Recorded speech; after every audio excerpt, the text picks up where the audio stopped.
When it's hard to sell a home, the most important thing you can do is to walk through your home through the eyes of a buyer.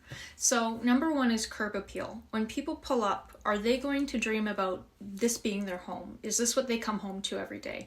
Is the door painted a charming color? Is when they walk up to the door, is it covered in scuffs and chipped paint, or is it freshly varnished? Is it perfectly clean? Are the lights next to the door? Is there bugs caught up in the outdoor lights, or are they polished and clean? The first impressions are very, very important. Further to that, with landscaping when they roll up, is the grass cut? Is it free of any dog waste? Are the branches cut so they're not shaggy and gonna hit you in the face when you walk by? Basically, is it a yard that when they pull up, are they going to imagine, their young children running in the grass playing with their dogs, or are they imagining all the work that they're gonna have to do to make it look like that? So again, it's psychology. You want them to just be able to picture that and not have to think about all the work it would take to accomplish their dream. Also on the exterior, does your siding need to be pressure washed? Does the driveway need to be pressure washed? Is it covered in leaves? Is it dirty? Or is it nice and black asphalt, right? Again, does the roof need to be demossed? If you have to ask your agent, just do it. Just demoss the roof. In my area, you can get it done for, $300 sometimes.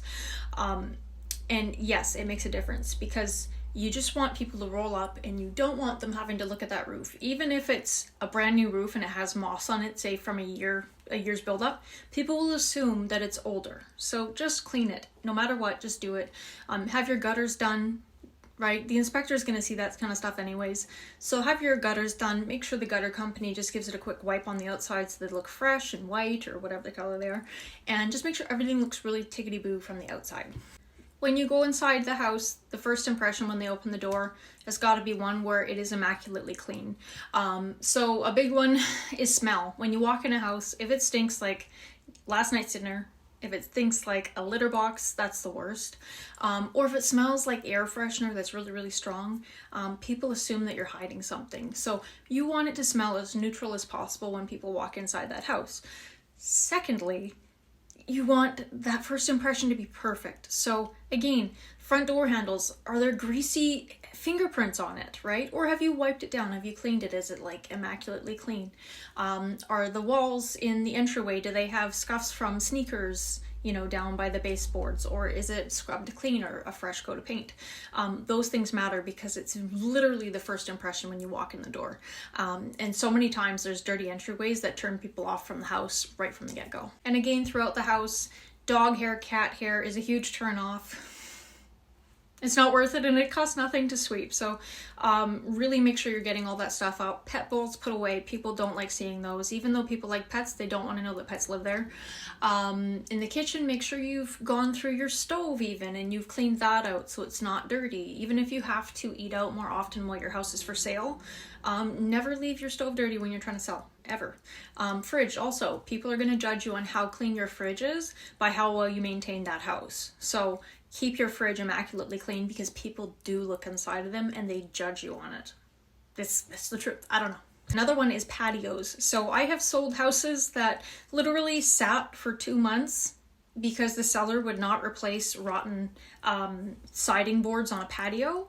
And even when there was nothing else wrong with the patio, like they had pressure washed the vinyl, just some rotten boards. People come there, and if they don't have an educated agent to check the rest of the patio, they assume that the patio is about to fall over just because of a few rotten boards. So for the time it takes to paint a few boards and replace them with matching paint, you might make the difference of selling your place or not, because people will assume they're going to have to put in a new, $20,000 patio when it's simply a few boards. So that's another big one. And that house sold after I made them do the patio. So another thing that really turns buyers off is when you go into the bathroom and the sellers have their old maroon towels or tattered towels out that are sometimes still wet from when they showered that morning. The easiest thing to do is get one of those white waffle shower curtains from Walmart that looks fresh and it's brand new, and go get some white show towels, and when you have showings, put those out. Make sure they look nice and white and fluffy and just pristine, and even sometimes roll up a little hand towel and put it next to a nice bar of soap by the bathtub. It just makes it look more spa-like, and it removes the idea that somebody was just in that bathroom showering, half an hour before the buyers arrived, because it creeps people out, and it's such an easy fix. It's so cheap, just like it's a trip to Winners or Walmart. Very similar to the towels is going into bedrooms. Wash your bedspreads, wash your comforters. If you can, get a show comforter that's brand new that you really like, that's pretty. Maybe upgrade your comforter while you're selling, just so you have something that looks really presentable on the bed if you are living there. Beds get a smell, right? People smell, it is what it is, but people don't want to smell that kind of smell. Everything needs to be as fresh as possible. So if you can at least make sure that you're washing your sheets really often, and your pillowcases and your comforters, that's going to give the freshest impression in a bedroom, right? It turns people off when they feel like they're going into somebody's den where they are sleeping, right? You need to make it feel like nobody's living there. Also in the bedroom, how tidy are the closets? Are your clothes hung nicely? Are they presentable? Are things folded? Or is it just all thrown in there like a jumble?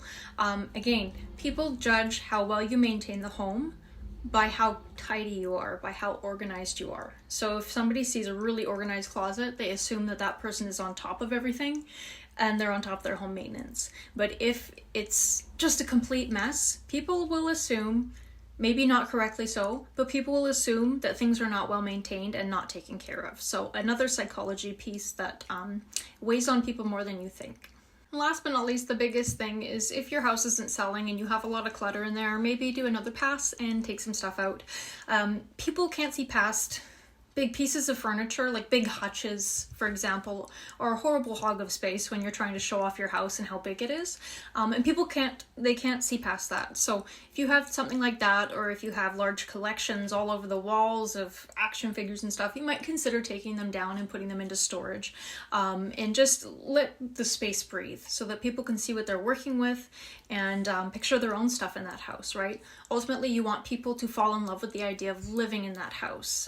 So even if you love your stuff, it's not necessarily going to be people's cup of tea. So just make your house the perfect palette to let people paint their dream home in, right? Let them imagine living there. That's your ideal state for selling a home. Hopefully that helps. If you are trying to sell, do consider if you've made any of those little errors, and if you are still waiting to come to the market, make sure you go through all those kind of things and even more. There's so many more things, and just make sure you are presenting your home in the best light possible right out of the gate. So hopefully you get multiple offers and you sell for, as much as you can in the market that we're dealing with right now. Anyways, have a great day and talk soon. Bye.